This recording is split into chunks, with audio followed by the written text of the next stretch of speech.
បាទសួស្តីបងប្អូនទាំងអស់គ្នាបាទជាពិសេសបងប្អូនថ្នាក់ទី3ណានៅក្នុងវីដេអូនេះបាទគឺជាវីដេអូចុងក្រោយណាគឺខ្ញុំចង់បង្ហាញបាទបន្ថែមអំពីការរៀនដោះស្រាយចំណោទបាទ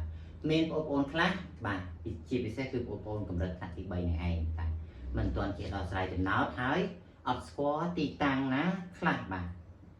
មានអត្ថន័យដូចម្ដេចទីតាំងណាទៀតមានអត្ថន័យដូចម្ដេចនៅក្នុងប្រមាណវិធីបាទក្នុងការធ្វើប្រមាណវិធីដោះស្រាយចំណោទអញ្ចឹងវីដេអូនេះគឺជាវីដេអូចុងក្រោយបាទហើយចប់ពីវីដេអូនេះគឺខ្ញុំឈប់ធ្វើលំហាត់បានតាក់ទងជាមួយនឹងការបង្រៀននៅថ្នាក់ទី3ទៀតហើយគឺខ្ញុំនឹងធ្វើបាទបន្តធ្វើលំហាត់នៅក្នុងសៀវភៅបាទថ្នាក់ទី4ម្ដងបាទអញ្ចឹងបងប្អូននៅថ្នាក់ទី4បាទចាំរៀនទាំងអស់គ្នាជាមួយខ្ញុំណាបាទតោះឥឡូវយើងទៅសិក្សាទាំងអស់គ្នាអំពីការរៀនដោះស្រាយចំណោទជាមួយខ្ញុំណាតោះអញ្ចឹងចំណោទបាទគេថាកសិករម្នាក់បាទបានដាំកៅស៊ូចំនួន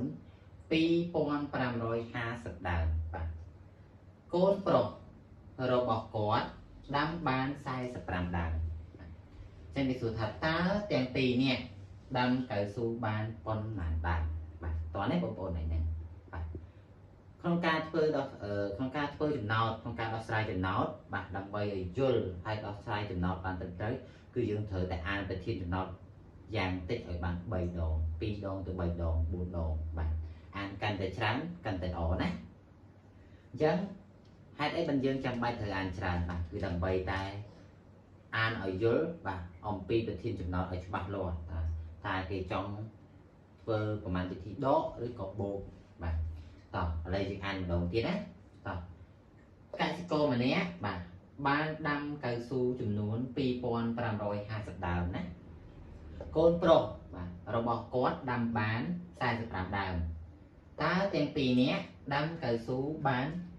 ប៉ុន្មានដើមបាទ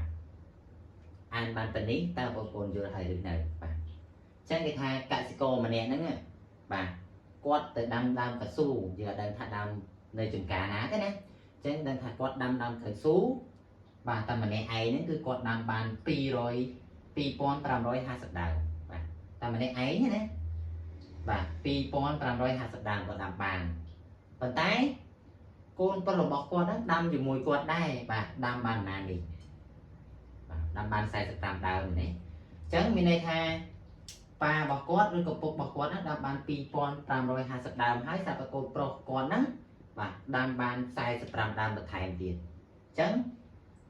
ចំណោទនេះធ្វើប្រមាណវិធីអីបាទតោះបងប្អូនសាកទីមើលបាទ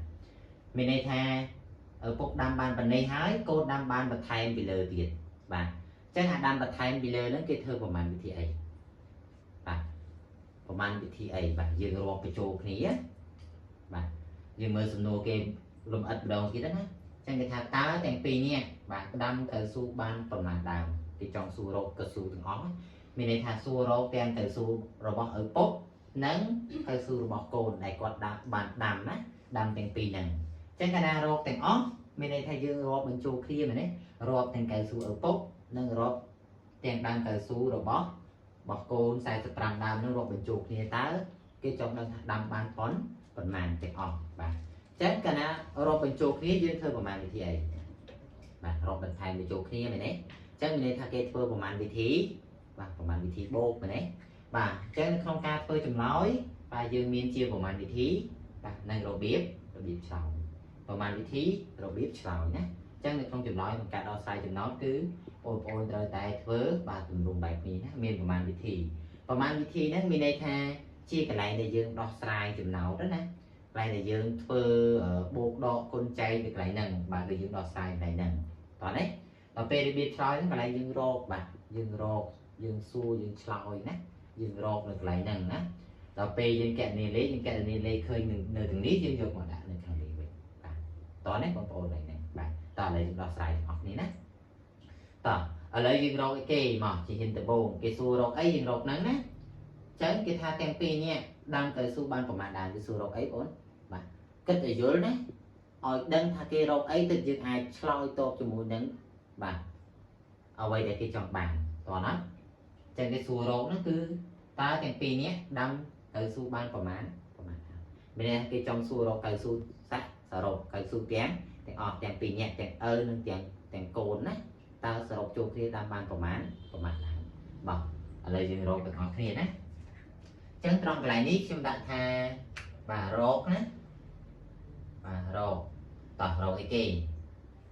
បាទរកដើមកៅស៊ូមែនទេដើម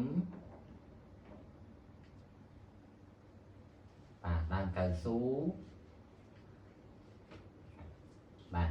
ទាំងអស់មែនទេទាំងអស់មានន័យថាទាំងឪពុកទាំងកូនមែនទេទាំងអស់បាទយើងចង់ឲ្យពេញន័យយើងថែមធ្វើមិនឲ្យពេញន័យមករកដើមកៅស៊ូទាំងអស់ដែលបាទឪពុកបាទឪពុកណាបាទបើគេដាក់កសិករដែរនេះគេដាក់កសិករណាកុំឲ្យច្រឡំគ្នាណាចឹងគេដាក់ដែរកសិករ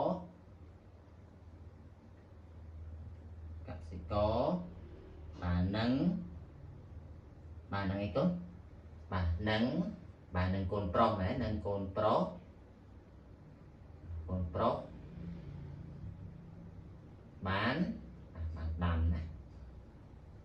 យើងដាក់ចឹងមកបានដាំបាទ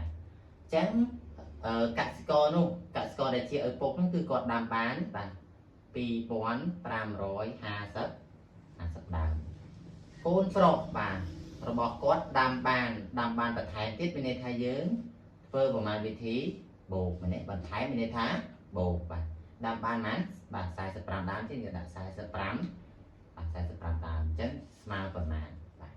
អញ្ចឹងស្មើនេះគឺយើងកណនាមិនបាទយើងយកលេខនេះយកមកធ្វើប្រមាណវិធីនៅកន្លែងបាទកន្លែងធ្វើប្រមាណវិធីណាអញ្ចឹងយើងដាក់ថា2550ណាបាទយើងបូកជាមួយ45មែនទេបូកជាមួយ45អញ្ចឹងដើម្បីធ្វើប្រមាណវិធីបូកដែលយើងត្រូវធ្វើម៉េចបាទរំលឹកពេលរៀនចាស់ណាគឺយើងត្រូវតម្រៀបលេខត្រូវតាមខ្ទង់មែនទេបាទយកលេខតួទី1តួទី2តម្រៀបវាឲ្យត្រូវតាមខ្ទង់បន្ទាប់មកយើងធ្វើការបូកពីស្ដាំមកឆ្វេងក៏ពីលើមកក្រោមណាចឹងលេខ5នៅខ្ទង់អីបាទនៅខ្ទង់រាយមែនទេចឹងលេខ0នៅខ្ទង់រាយដូចគ្នាចឹងយើងដាក់ឲ្យចំខ្ទង់រាយបាទលេខ4នៅខ្ទង់10ដាក់ឲ្យចំខ្ទង់10ដូចគ្នាណាបាទបន្ទាប់មកយើងធ្វើប្រមាណវិធីបូកបាទពីលើចុះក្រោមឬក៏ពីស្ដាំមកឆ្វេងបាទចឹង0បាទ0បូក5ស្មើ5មែនទេចឹង5បូក4ស្មើ9លេខ5អត់មានន័យបូកបាទទម្លាក់បាទ2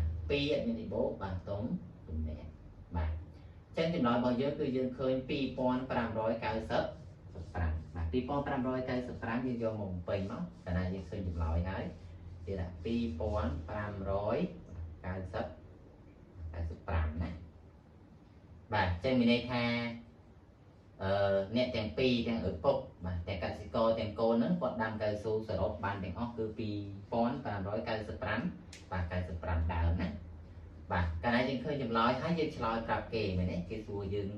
ថាតើទាំងពីរអ្នកនោះដាំកៅស៊ូបានប៉ុនប្រហែលដើមចឹងយើងរកឃើញហើយយើងប្រាប់គេទៅបាទយើងក៏យកកន្លែងនេះយើងមកដាក់ណាចឹងយើងដាក់ថាឆ្លើយថាកន្លែងនេះឆ្លើយបាទឆ្លើយថាណាថាហើយយើងគូបតឲ្យស្អាតណាដាក់បែបនេះណាបាទយើងដាក់បែបនេះយើងលុបតតែទៅយើងដាក់មកទាំងពី